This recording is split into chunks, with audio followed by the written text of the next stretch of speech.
موږ په ډاګه درته وایو چې دغه دهشتګرده د چپشن په دغه کیله کې د ایسای او د ایمای د ټیم په موجودګۍ کې تیارېږي بیا هغوی ته سبق ورونه ورکوي چې تاسو به نن ځای په دغه ځای به برید کوئ سبا به پر دغه ځای برید کوئ خوندو ته وایو چې دغه د شملې خاوند چې خالي پر فیسبوک باندې د پښتون تاپوس منل چغې اوري د پښتون تاپوس بغارې اوري هغه خوندې ته وایو چې دغه شمله ورته دولت ته ورکړو تر دا په 11 اکتوبر باندې د منظور جان لوی عدالت لګېږي په دغه عدالت کې به پښتون پښتانه که خپل حالات بدلول غواړي دا زاړه بوتان به ټول لړول غواړي انقلاب تشې د خولې خبرې نه دی انقلاب تشې د خولې خبرې نه دی سم دم خپل ځان په وینو لمبول غواړي چاړه باندې لیکلي دي چې افغان په هغه چاړه باندې موږ تاسو ټول حلالوي زموږ ستاسو په منځ کې چې نفاق جوړوي بې اتفاقي جوړوي دا ټول د پنجاب جاسوسان دي دا به له خپلو لښکرو باسو موږ تاسو نشنلي پرسته به هغه د عثمان کاکل لاره خپلو پښتون نشنل ایجنډا دلته خلک قسم قسم خبرې کوي د اخباري سټیټمنټ د لارې کوي په ممبر کې ناست د جمعې په ورځ ملا محترمې کوي چې نامعلومه خلک رالو د علیزۍ پر چک پوسټ حمله وکړه د کلابلا کې د میزې اډې پر چک پوسټ حمله وکړه په توبه کې په پلاني چک پوسټ حمله وکړه نامعلومه وسلوال رالو نامعلومه وسلوال ورک سو یا وروره نور څوک یې پټوي که نه پټوي پښتون تاپوس مومنټ او نشنلیزم سیاسي کارکنان به دغه دهشتګرده خامخا په ګوته کوي موږ په ډاګه درته وایو چې دغه دهشتګرده د چپشن په دغه کیله کې د ایسای او د ایمای د ټیم په موجودګۍ کې تیارېږي بیا هغوی ته سبق ورونه ورکوي چې تاسو به نن ځای په دغه ځای به برید کوئ سبا به پر دغه ځای برید کوئ نور څوک خاموشه پاته کېږي که نه پاته کېږي موږ په ډاګه درته وایو چې ټول دهشتګرد ایسای او ایمای او د پنجاب زورورې ریاستي ادارې پالي زموږ پښتونخوا وطن او زموږ ځوانان په راشهیدان کوي زموږ منډې په بوروي زموږ پیغلانې په راکونډوي زموږ بچه په ژړوي نور څوک که چپ پاته کېږي که نه پاته کېږي انشاءالله تعالی زموږ ګرانه رهبري او دلته په دې خصم ډک احتجاج کې ناست زموږ صوبایي کوارډینیټر نورالله خان کریم ناست دی موږ تاسو ته یقین جانې درکوو که زموږ سره دغه شملورو دغه د احمدشاه بابا بچا به ملګرتیا وکړه انشاءالله تعالی د ډاکټر نجیب څخه نیولې بیا د ګیلمن شهیده پورې د دې ټولو شهیدانو غچ به ځینې اخلو او د خپلو وسایلو د ورکو نامعلومو شهیدانو انصاف به د دوی سره کوو عاجزانو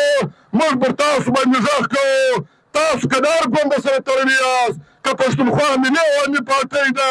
که عوامي نشنل پارټۍ ده که پښتونخوا نشنل عوامي پارټۍ ده موږ تاسو د یوه قام خلک یو موږ تاسو د یوه نیکه بچیان یو زموږ ستاسو دښمن یو دی پر چاړه باندې لیکلي دي چې افغان په هغه چاړه باندې موږ تاسو ټول حلالوي زموږ ستاسو په منځ کې چې نفاق جوړوي بې اتفاقي جوړوي دا ټول د پنجاب جاسوسان دي دا به له خپلو لښکرو باسو موږ تاسو نشنلي پرسته به هغه د عثمان کاکل لاره خپلو پښتون نشنل ایجنډا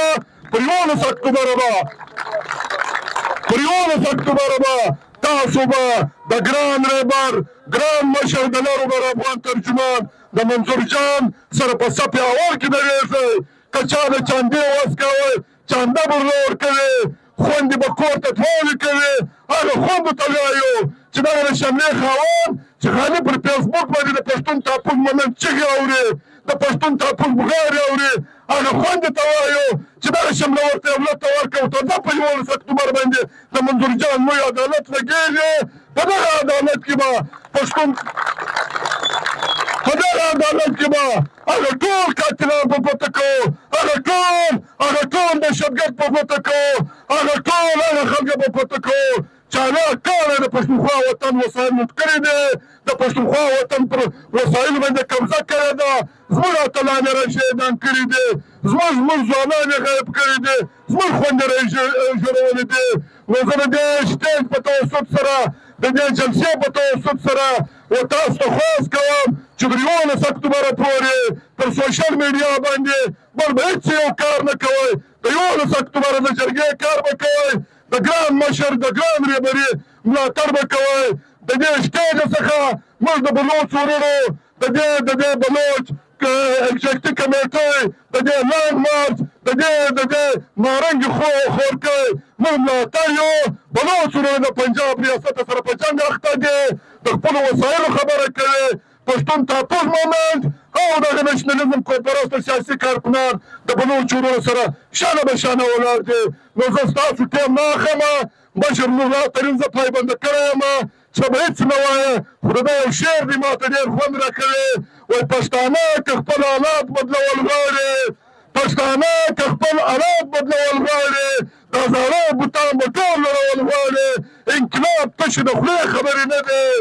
انقلاب تشې د خولې خبرې نه دی، سم دم خپل ځان په وینو لمبول غواړي. دلته به وطني جاسوسان او د کیڼ دلالان ولاړ وي، پر دوی دا ناره ډېره بده لګېږي. تاسو به په ننګ افغانیت جواب راکوئ. لاروبل سوکه ده د پښین په دومرې لویه آبادي کې په دومرې کم تعداد چې راوتلي یاست، په رښتیا باندې تاسو ایماني طور مضبوطه پر ننګ افغانیت خلک یاست، په زور یې جواب لرئ راکړئ. لاروبل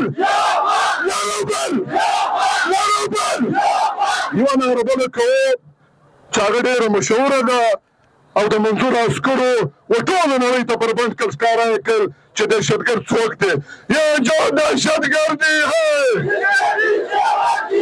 والا جواب راکړي، یا جو دهشتګردي ہے. جمهور او خوشحاله غواړم موږ پر خپلو ځوانانو باندې غږ کوو، پر خپلو سپین ږیرو اتلانو سیاسي کارکنانو نه چې د 11 اکتوبر دغه عدالت چې د منظور په مشرۍ کې لګېږي د دې سره به تعاون کوو، د دې به ملاتړ کوو. تاسو ټول زموږ سره اتفاق یاست، ملګري یاست. خوشحاله یم غواړم.